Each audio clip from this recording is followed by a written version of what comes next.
This week in Square with GraySquare.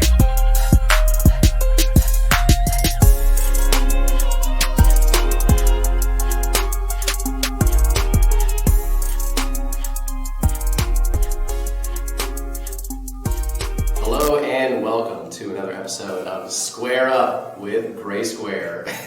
Catalina's already making fun of me. We're 5 seconds into recording this. Derp. I know, right? Today we've got a very, very special guest. The talented Ashley Owens is hanging out with us. Runs her own business, famous here in Philadelphia. Anywhere I go, any networking event I go to in Philly, they're like, "Oh, who brought you here? How'd you hear about it?" And I say, Ashley. And before I can say anything, I say, "Oh my God, Ashley, what? I know her. She's so great. Blah, blah, blah, blah, blah." So we're hanging out today. That's awesome. Yeah, no, I'm excited. To preface the hangout setting here, we class it up for our favorite guests. We've got mimosas, we've got cheesecake, we've got other snacks I'm sure on the way. So we're prepped and ready. If you were a guest before here and you only got a cold beer, we didn't like you as much, and I'm sorry about that. We like Ashley more. What's happening, Ashley? Hey guys, thank you so much for having me today. Yeah, Appreciate that. Thanks for hanging out with us. Just to kind of preface it, I'm still hungover from yesterday. That's all right. And your co-founder told me that my liver was going to be tested today. Ooh. Thank you very much for the champagne and OJ. That's what we're here for. Slowly dying. We think booze inspires great conversation. It's the cheesecake is the real winner, though. That's fair. I gotta eat on that soon. So let's start here. Sure. I know you probably do this at every little interview you do. Tell us what you do and who you are, and blah blah blah. What's my life about? What do you guys do? Give us what you do all day. Oh God, I try I know, to right? die slowly. The elevator pitch. So what I do all day is I am a professional networker, and every Joe, Dick, and Harry likes to talk about being like, I do what you do. I do everything that you do. I'm like, oh, do you? Did you decide to put it into a business, motherfucker? No, Yeah, I did right. not. Stop it. So my job is to do the tactical activity that brings the results of building a network. So all that crap you gotta do when you do follow-ups, when you go to events, and then when you go to events by yourself, and sometimes it's super lonely, and you don't want to go up to the rando at the bar and strike up a conversation about what they do. My job is to be the extension of you at those events, so you can work the room in half the amount of time and double the amount of applicable business cards. So think of me as a professional wing woman that gets shit done. I love it. In addition to that, I do a bunch of other shit too. I'm kind of famous. I do 2 digital talk shows where Landon was also a wonderful guest on RB and Connect TV. to Success. Yeah, man, and it was a great interview. We had so much fun. And then I run another show called Ask Ashley Assist, which is a lot campier, super bougie, not even bougie. It's kind of very, very cut dry, and more my personality, and it's a way to educate my audience on networking.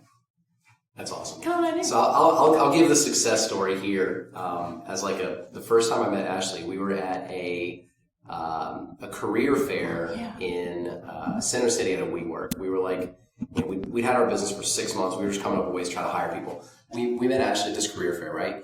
And we're like, cool, what's up? What do you do? And she gave us, the elevator pitch, right? Yeah. I was like, that sounds cool. And she's like, what do you guys do? We're like, we're trying to hire people to do X, Y, and Z. All right, cool. Nice to meet you. Bye.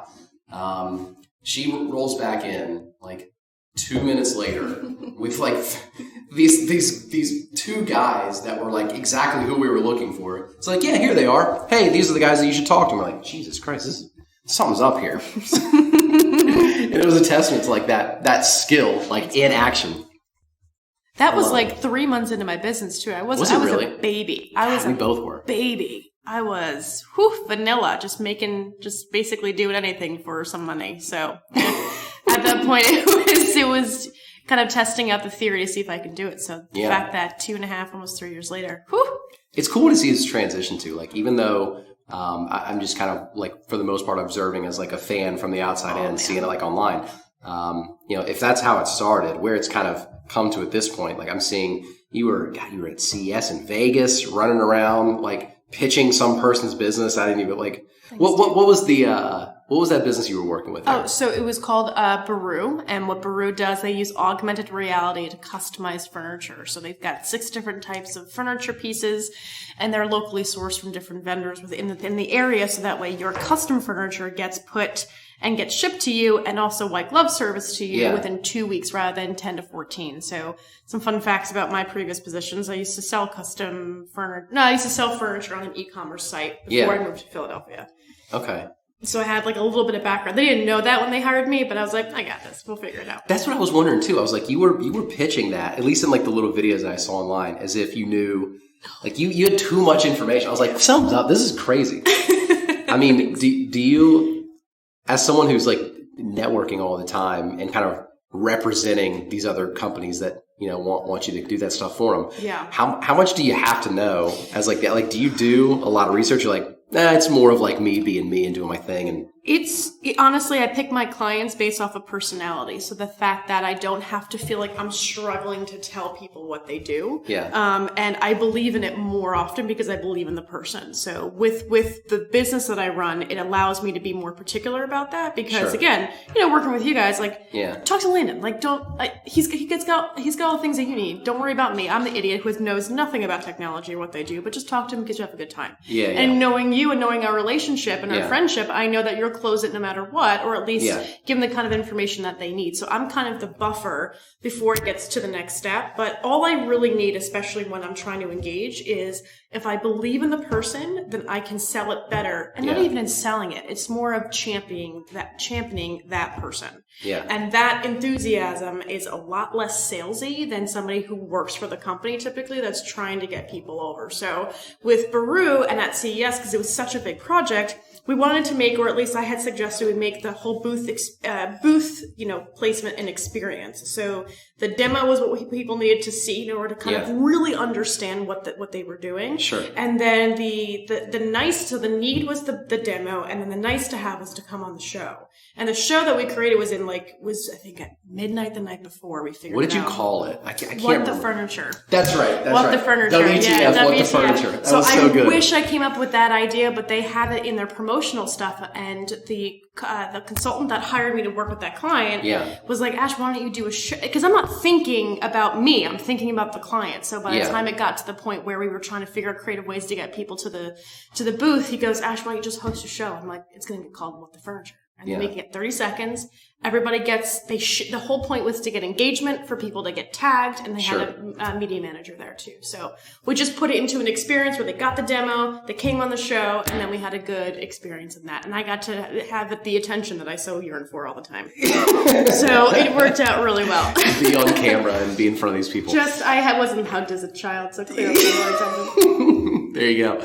So no, when I saw it on your Instagram, thanks, man. I was 100% sure that you came up with What the Furniture. It had your name written all over it, right? Yeah. Does that seem like something you would come up with? It would have, yeah. And I wish I was smart enough to fucking put it together. But they had it, and I thought it was brilliant because it was in their promotion, but they weren't really doing anything with it. Yeah. They were just having it there, and people would come over and like, "What's the WTF?" And that was the engagement. That's how we kind of figured it out. And so we just built it from this one interesting tagline into a concept that ended up allowing investors to kind of come over and people to kind of come over and say, what the hell is this? I'm like, oh, nice that you asked. Sure. And not make it about furniture either. It's more about what's your WTF moment of the conference. Okay. And the reason why we did that too is because CES was resharing everything that people were tagging in IG stories. So you get some exposure that way. And that's what we were thinking about. Like, if we continue to do every 10 minutes, we're just re-tagging them and things, and they would reshare it on their story because it was seen by 200,000 people.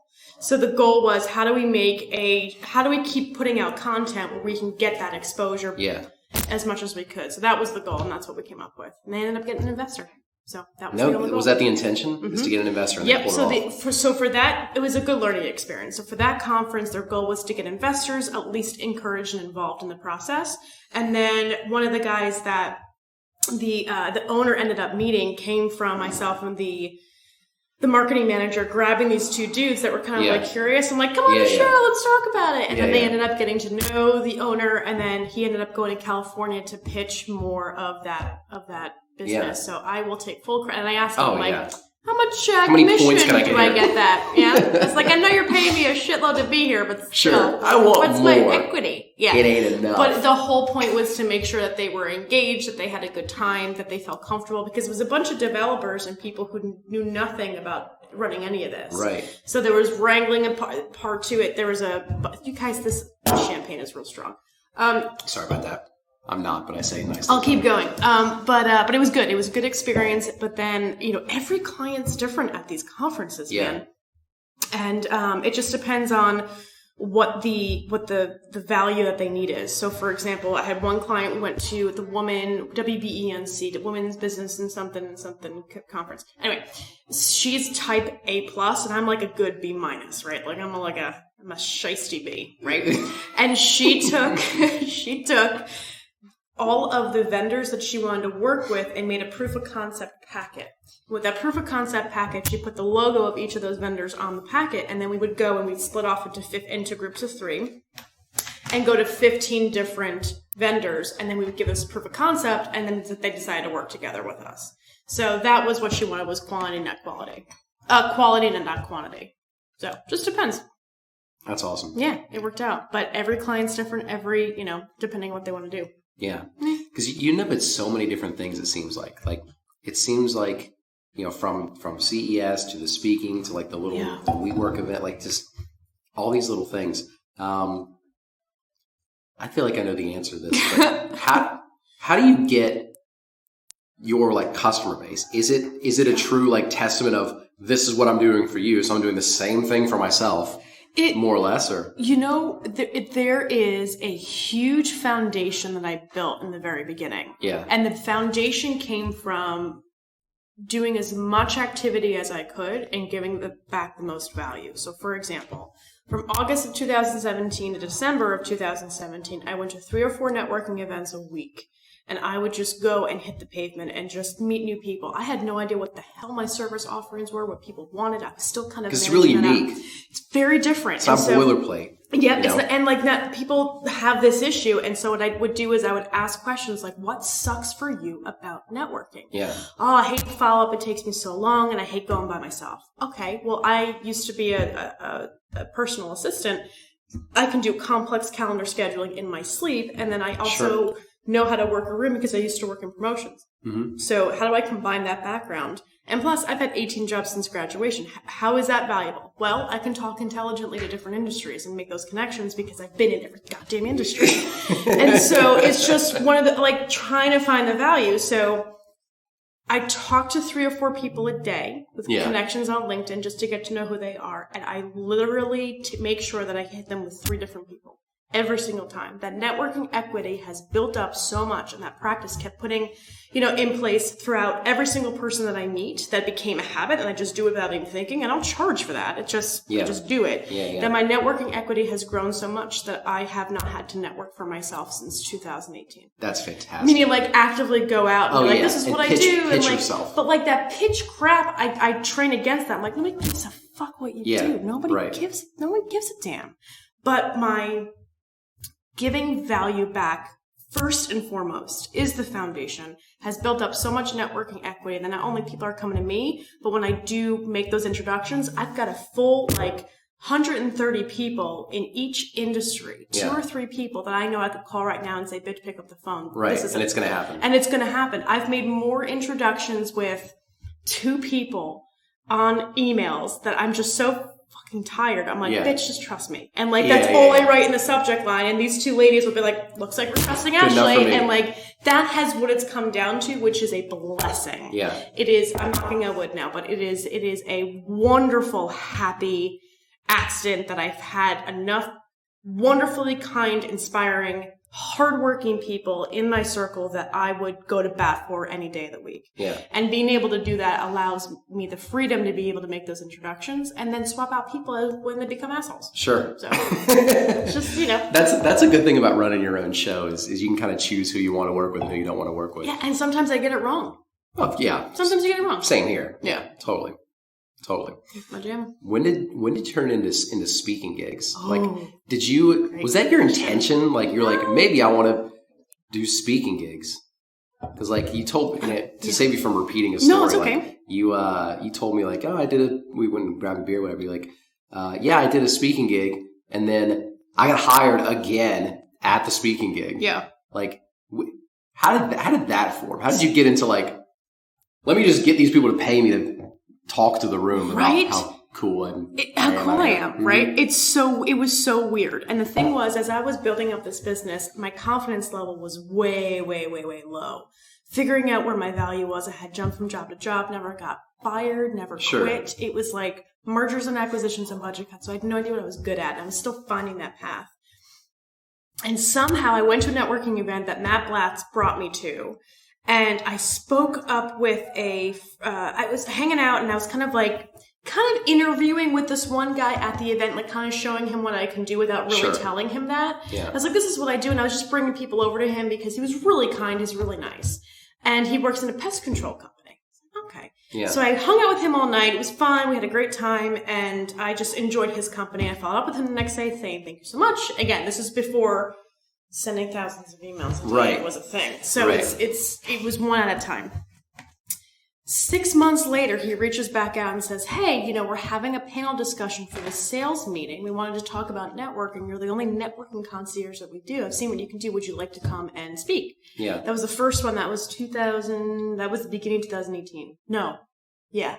2018. And, I had spoken at a few smaller women's groups, like 8 to 10 people. And it kind of gave me because they asked, would you like to come and present? Or I would reach out and say, hey, I'd like to present on networking. And I was still building up the presentation. Sure. Because of my background, I used to be an actor a long time ago. I used to be very, very good at improvisation. So that skill was starting to build up. Yeah. Again, it was starting to kind of breach the surface again because I was getting a little bit of confidence. But then going out and networking with people, I got better at communicating. I just got an RV and TV, so I was learning how to interview, how to listen, how to talk intelligently, how to hear myself, and then so I was building up. No idea when to get into speaking. I liked presenting because it got my name out there. So when he reached back out, he goes, okay, what's your fee?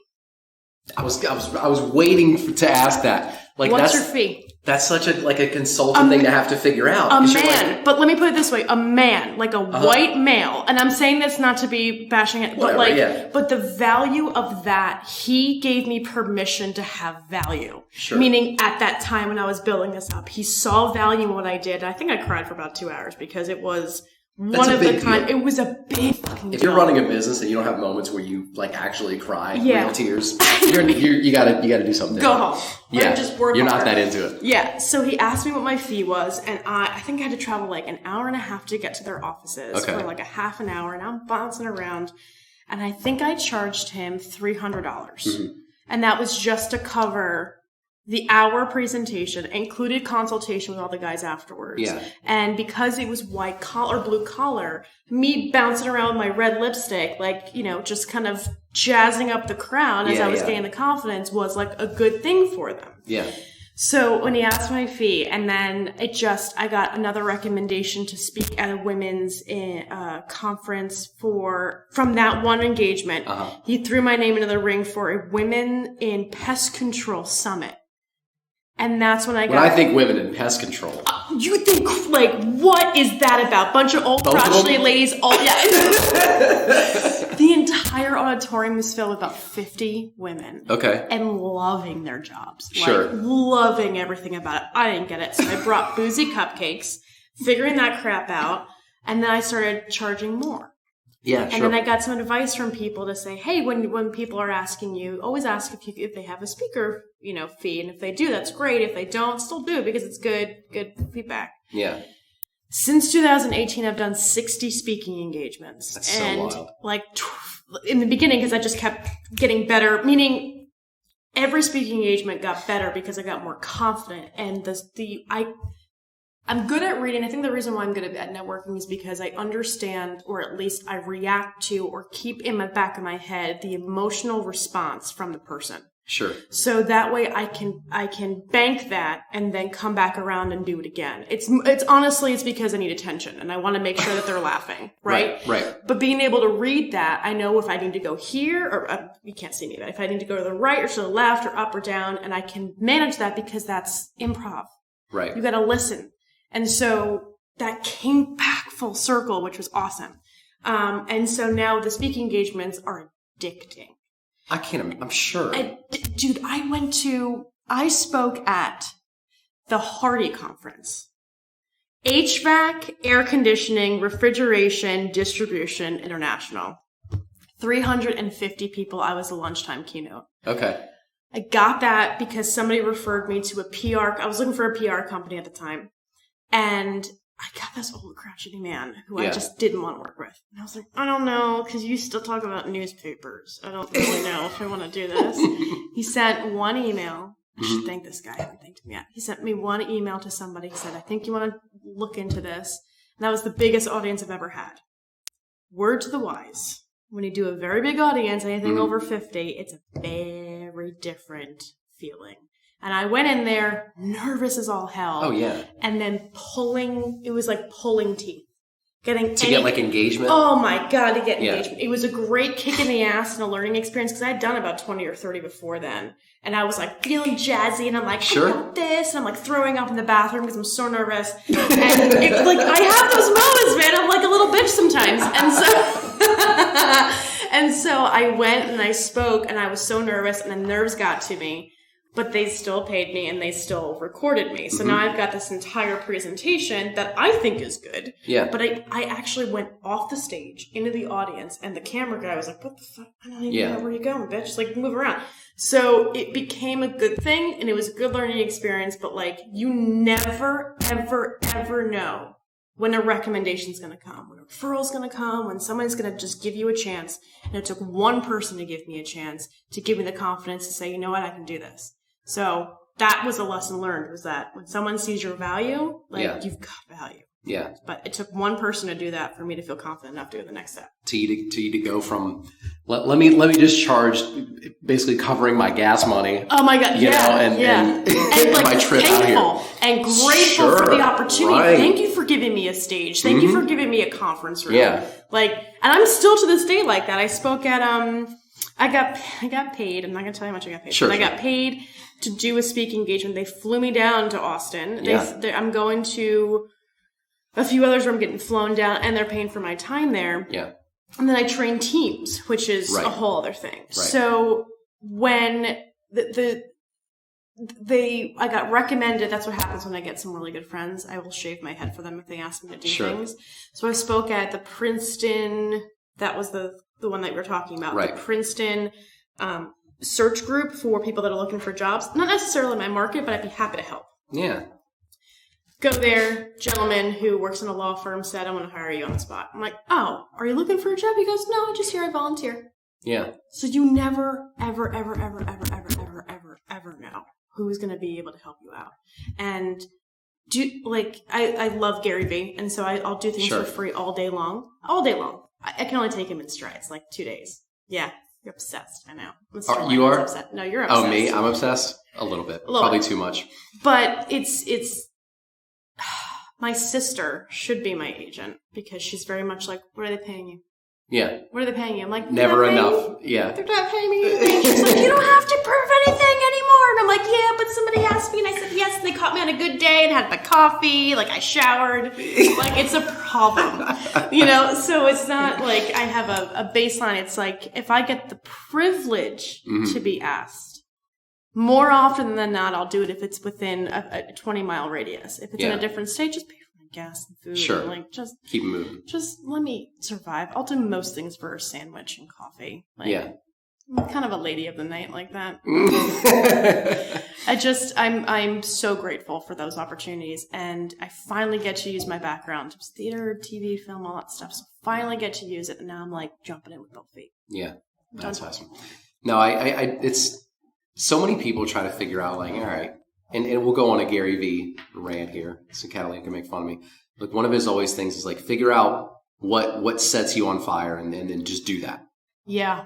Like figure out what excites you and do it. Yep. And if you're good at it, you turn it into something. Somebody will find value in it. And even if they don't find much, you'll be happy with it, which is better than leaving a life where you do something that sucks and you hate it. You kind of did that. You took these skills like, all right, here's what I'm good at. Here's what I like. But that took 18 years to figure out. Yeah. Let me just do this and then kind of almost watch what it forms into. Yeah. It kind of took its own, because what it seems like is, it didn't seem like you started with, here's my business plan, here's what this looks like in 3 years, and then 3 years later, that's exactly what it looks like. It seems like you just did what you were good at, what you were passionate about. You kind of spoke your truth. You screamed your dream, trademark, right? From the lovely, we gotta hang out with her at some point. Yeah. No, and then just you kind of let it form into its own monster. I think, and I never said no. Yeah. That's the thing. I never said no because my life had been so up and down, meaning not even my life, my choices and my job choices. I did that to survive. In career, I've been all bouncing around. So every time I get asked, like, where do you see yourself in 5 years? I'm like, I'll tell you where I see myself in 5 minutes. Sure. Not 5 years, because I can't rely on that question anymore. Right. And it's, I'd rather not have that plan because then I'll be disappointed if it doesn't come to fruition. But if you ride that opportunity and take everything with a grain of salt and everything as an incredible opportunity, because 3 years ago I was a very different person. Yeah, I was compliant. I barely spoke my opinion. Like, I didn't trust women. Like, women were the enemy for so long, and now I'm rallying behind some of the most incredible people that have helped me get to the next step that are women. And I'm not man bashing. I just work with men for so long. So great. No. And like, I'm just kidding. And they had, I had those experiences, but now I feel like I now have a community where I felt like I was on my own for so long. Right. It's funny you mentioned, being compliant and passive, not saying up for yourself. I'm going to tell a quick story here. Yeah, go for it. So when we were out the other night, we hung out for a little bit, grabbed dinner to kind of play something up. Yeah. It was fun. Talking about you. Yeah. So we go to this place in the city, right? And then it starts to get more crowded. Yeah.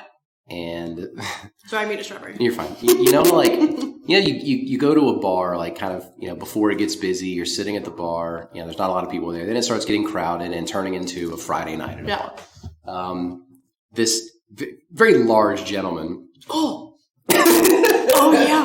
This motherfucker. This very large gentleman, probably bumped into you like 3 times. I mean, hovering. Let's not talk about bumping. I basically felt his belt buckle on my back.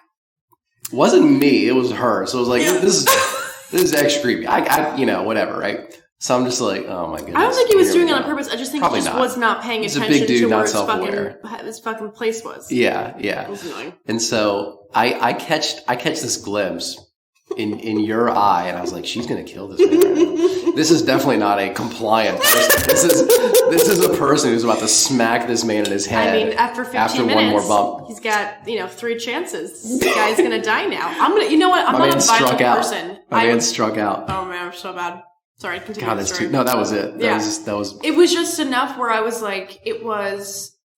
Because you and I were having a really good time, and we were like in conversation, we're talking about what's going on with the business, and like that was distracting. And to me, it wasn't that he was doing that, as it was distracting me from being disrespectful to you. It being like engaged. And so it distracted me from being engaged with you, and I did that's my motivation. It's like, fuck whatever, dude. You can rub your balls on. It doesn't distract me from the people that are important.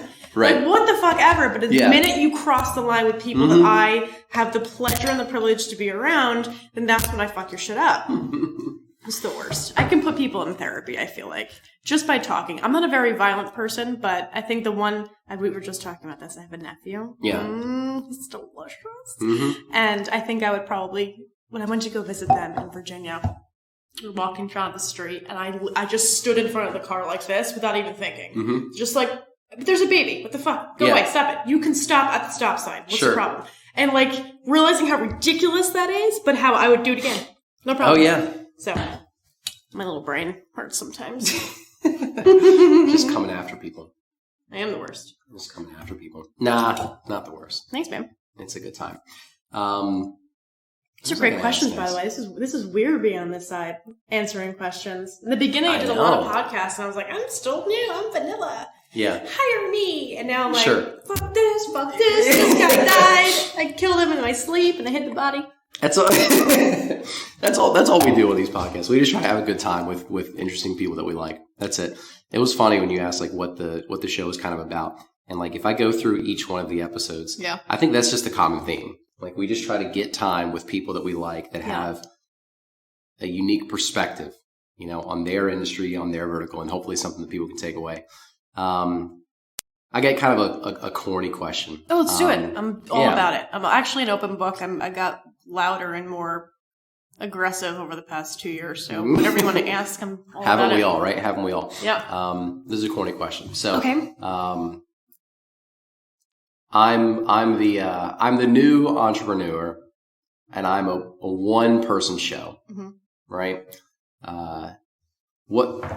What's the advice for the scared one person show that's trying to, you know, build some confidence in what they do, right? Because it kind of seems like you started in maybe not at that exact place, but that kind of place where like, yeah, I'm onto something. I got some value here, like, but I don't know if the market's going to respond to if I'm good enough, or I'm sure those, you know what I mean, like those type of things. What do you say to that person? I would say, and this is only from what worked for me, because I had no intentions of starting a business. I wanted things to fund my hobbies. I wanted to have a 401k. I wanted to be security wise. I just didn't want to have to worry about money. Yeah, that was always a hard thing for me. What worked in my case was I knew the area I wanted to get into because of the skill sets and the conversations I had with some consultants when they looked at my stuff objectively, but then recognized that I didn't know what problem to fix. I knew the area I wanted to get into. I know there was a lot of people doing something similar, but what specifically can I fix? So when I had left my position, I went to, it was the first job I ever quit. I went to a networking event that Monday after I had a really good long 2-hour meeting on that Sunday. And I went to a networking event with no expectations. And I walked around and I took a step back and said, what does everybody here have in common? They're networking, duh. But like really what they have in common. Okay. Went to every single person and said, what sucks for you about networking? They would give me an answer. I'd change it, add it to the next person's question. What sucks for you about networking when you do following up? Okay. Well, when you do the follow-up and your CRM system crashes, what CRM do you use? What's the problem with it? And I would just continue to get the tools and things and look at the market, which was standing in front of me, to figure out, okay, here's the problem I need to fix because this is what's the most common. And I didn't have to change my network again because I wasn't going to be in a different industry. I was just in the industry that I had always been in. So I think the best advice I would give is do your research onto what you're trying to fix, and then get the meetings with the people who are subject matter experts in that and say, I'm thinking about doing this. What are your thoughts? Because that's going to allow you to work with that person, figure out what the market is telling you instead of just saying, I'm going to make soaps because I've got time. And then nobody's buying my soaps and I'm really upset about it. And I'm like, well, did you figure out in your women's group what kind of flavors, what kind of scents they want? Like, there's no, like, what drives me crazy is every Joe, Dick, and Harry's become an entrepreneur with no fucking research. Yeah. With no research. And you can't grow that way if you're not fixing a problem. People don't buy strategy, they buy solution. Right. So if you're going in and saying, here, I can help you do this. I'm like, no, you can do this. You can't help me do anything.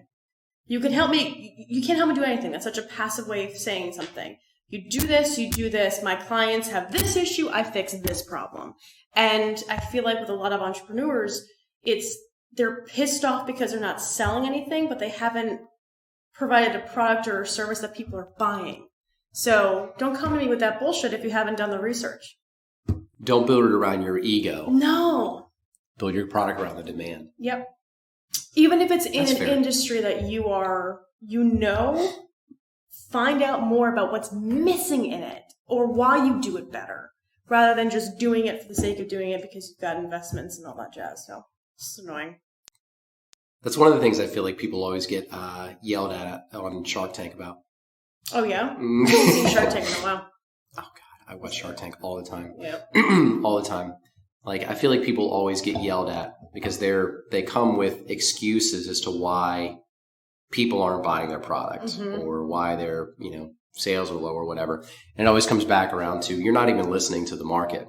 I think that's something the investors always try to do is they're like, yeah, the market says that this sucks. Like, whether it does or it doesn't, in my opinion, doesn't matter. This is what people are saying by not giving you their money. And your market doesn't have to be a huge test case. It can just be the 5 or 6 people that are buying that in that industry, which I think can just be built. So my network is in the greater Philadelphia area. If I were to go to New York, I could build it. It would take 2 more years. Mm-hmm. So it's how do you expand that by going down the New York market may have different needs. They may not need me to go to events. They may need me to do more follow-ups. Who knows? But you go where you're needed. Yeah. Or at least that's my opinion. You said you hadn't watched Shark Tank in a while. Do you watch it at all? Like, had you? Don't. No? Because I get mad.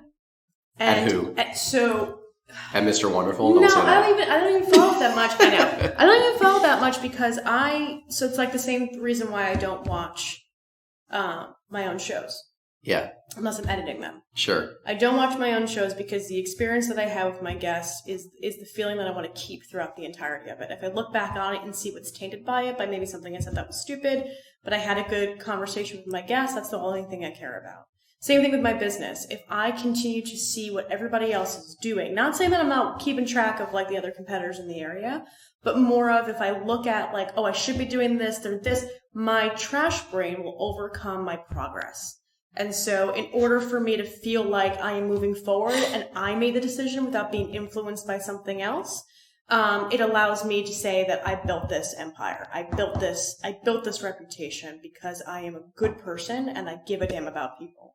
Rather than saying, well, I followed this strategy and that strategy, it's more of, I can follow strategies, but not in what the core foundation is, which was my personality, my motivation is to ultimately do what's best for the people I have the pleasure to be around with in my life.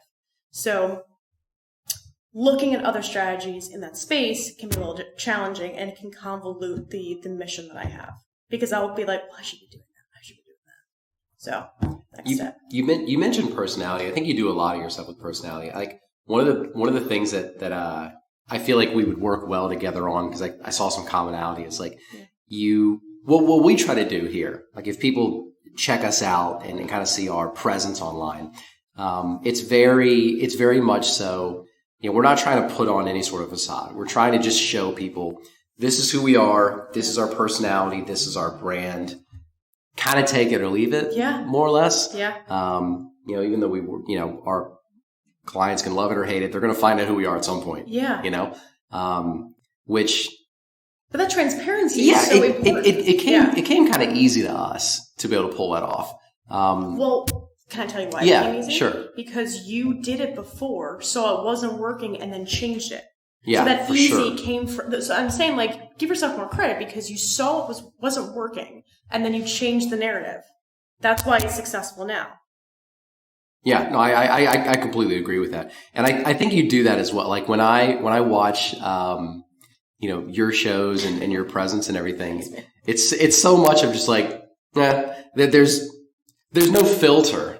I'm not talking about, the language that we choose to use here, which is fun and colorful. I don't care. We do our thing too. Give me champagne, it's your fault. I know, that's fair. Yeah. I did it, I'll do it again. I'm not above, liquoring up our guests. But no, like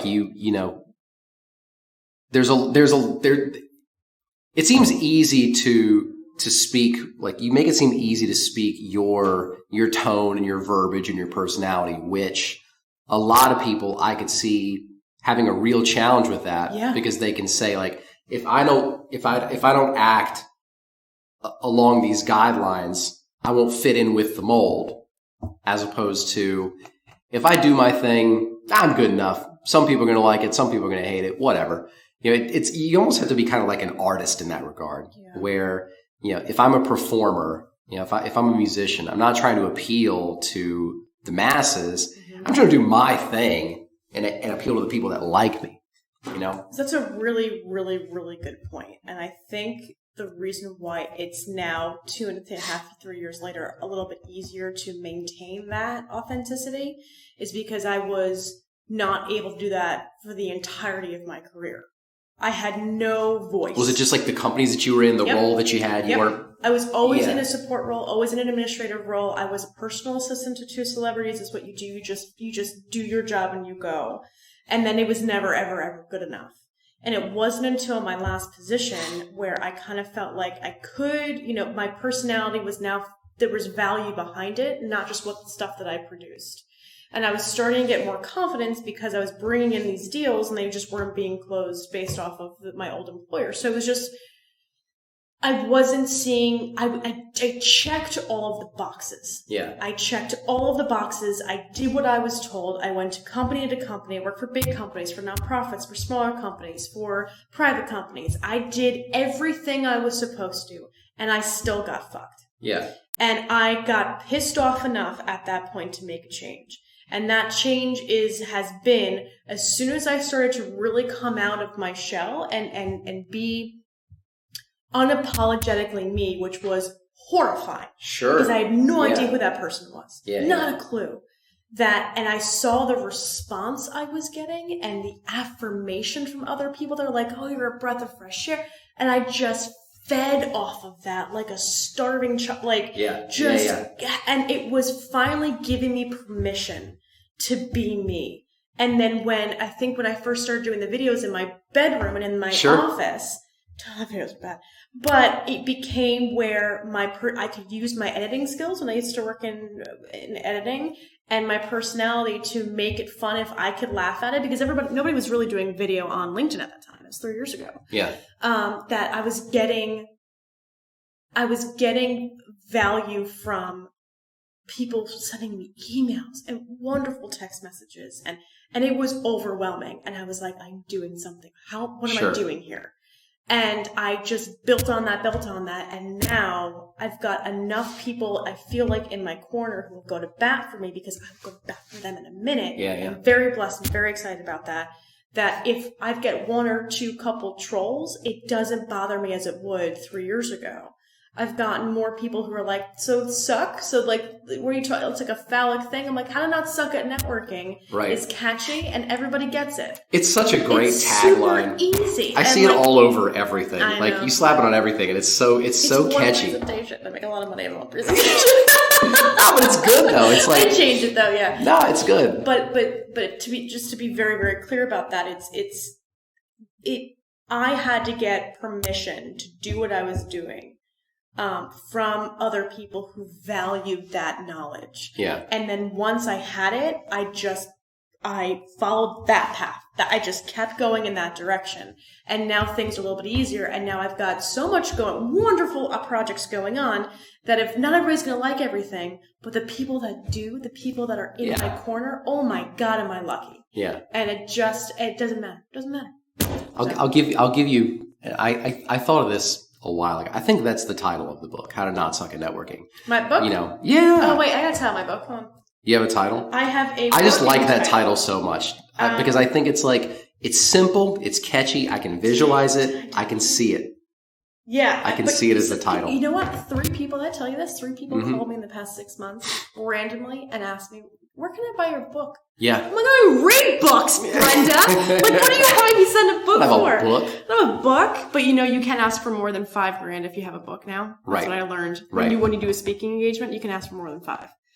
So I'm making around between 1 and 2.5 at speaking engagements and trainings, and I never thought that would take off as much as it did. But now if you have a book, it's, but then you got just more credibility. Book, and I gotta write it. You can get somebody to do a lot of that legwork. I've got so much content that of course I could write it, but I feel like I don't know. I feel like such a sellout just writing a book. Nah. You know what I mean? Like, I don't know. Yeah, you are, of course. I know. The exchange for the sellout is sweet, sweet cash. I know. I can live. I can sell eat tomorrow. Out. Sell out. No, it's not selling. It's helping get your message to more people with a book. But you know what? I feel like I do that because I'm not a writer. I'm looking for the little thing I did for. Yeah, but you can get somebody to do that. I'm sure that all these CEOs that have these books, they're not writing these books. Yeah. You know, Yeah, that's you very think, you know, the you-know-who orange man wrote his own books? Come on. I'm sorry, I just threw up in my mouth and died a little bit. Not a chance. No, he didn't. You slap your picture on the front, you give the concept, and you let the writer do it. I don't know, man. I feel like that's still such a pretentious thing to do. It is. And I don't know if I'm comfortable yet in doing that until I've gotten to the point where I can't go any further in the speaking stuff, where then the book would be a nice compliment. But with the videos, I have way more fun doing them. Sure. It comes with trainings, which I'm currently putting together. Yeah. And then the subscription service is going to be a way for people to access basically. They don't have to feel like they have to get the book. They have so much available to them for free and not having to pay for one book. Yeah. So I'm hoping that the media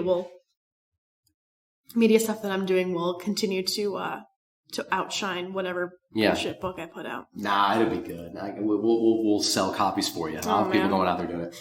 So I know you got a hard stop in 4 minutes. I have one question that you asked me that I wanted to ask you. You asked me on my show, or excuse me, on yours that I want to say. Okay, what so is there something that stands out of your mind of the most ridiculous product that you had to push? Oh, you asked me the same thing. I did. What was the most ridiculous one? You were like, I can't believe I'm out here pushing, whatever. When I used to work, so I sold liquors, wines, and spirits. Yeah. In New York. What was the product? None of my clients, honestly, have been that way because they're all professional services. Sure. It was back in the... What the hell did I push? Like some sort of liquor or something? It was a liquor. So I'll tell you the craziest one I had to do. Yeah. The craziest one I had to do was... what's the day that everybody comes back for Thanksgiving? It's like that Friday. Black Friday? No, it's the night before. What do you call it? The night before? Thanksgiving, where everyone's coming back in town.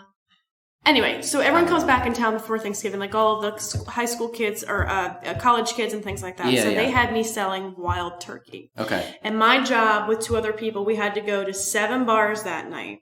And we were completely in a get up with like turkeys. We're handing out like outstanding crap everywhere. I got on the bar and like sold the crap out of all these free shots. I can see it now. I lost my voice on bar 5. And then I had the one girl like going around giving people shots. And then there were the reps from Wild Turkey were there, and I didn't know what bar they were going to be at. And I think I took a shot off of somebody's navel. I don't remember. It was a long time ago. They were very happy with what happened. Yeah, but it was one of the most... I was going nuts. They were like, "You've got free reign." I'm like, "Do I? Do I?" So I was on top of bars. I was doing whatever I had to do, and it was like one of those nights where I was tired. I was in New York and I was living in North Jersey, so I had to like leave at 3 o'clock in the morning and get back with all of my Wild Turkey stuff on. Outstanding. Oh God, it was rough. I love it. Let's wrap on this. We can go for another hour. I'm having a ball, but I know you can't. I'm good until 2:30. If I'm out there in the world, how do I find you? Oh, you can find me. You can find me at places. Ashley at AshleyAssist.com. You can find me on Ashley Assist on Instagram. You can find me at /AshOwens on LinkedIn. You can call me at my cell number. You're going to get my Google number, you creepers. Hold on. What's my Google number? You don't get the real thing. You don't get the real thing. I don't even know that it's on my website. And then you can email me at ashley@ashlyassist.com. Follow me on all those places. But really, I've got the subscription service coming out at the end of the month. And this subscription service will allow you to hang out with me really every month. Get direct coaching from me. The first tier is $35. The second tier is $65. You get access to all of the events in the area. You get to be on a private Slack channel. You can communicate with me at any time. It's a bunch of stuff going on. Still building it, but it's coming out at the end of the month. That's awesome. Yeah. Awesome. Well said and well done. You're a gem. Thank you so much for hanging out. Let's do this again sometime. Thanks everybody for listening and joining in. We'll talk to you soon. Later. Bye. Awesome.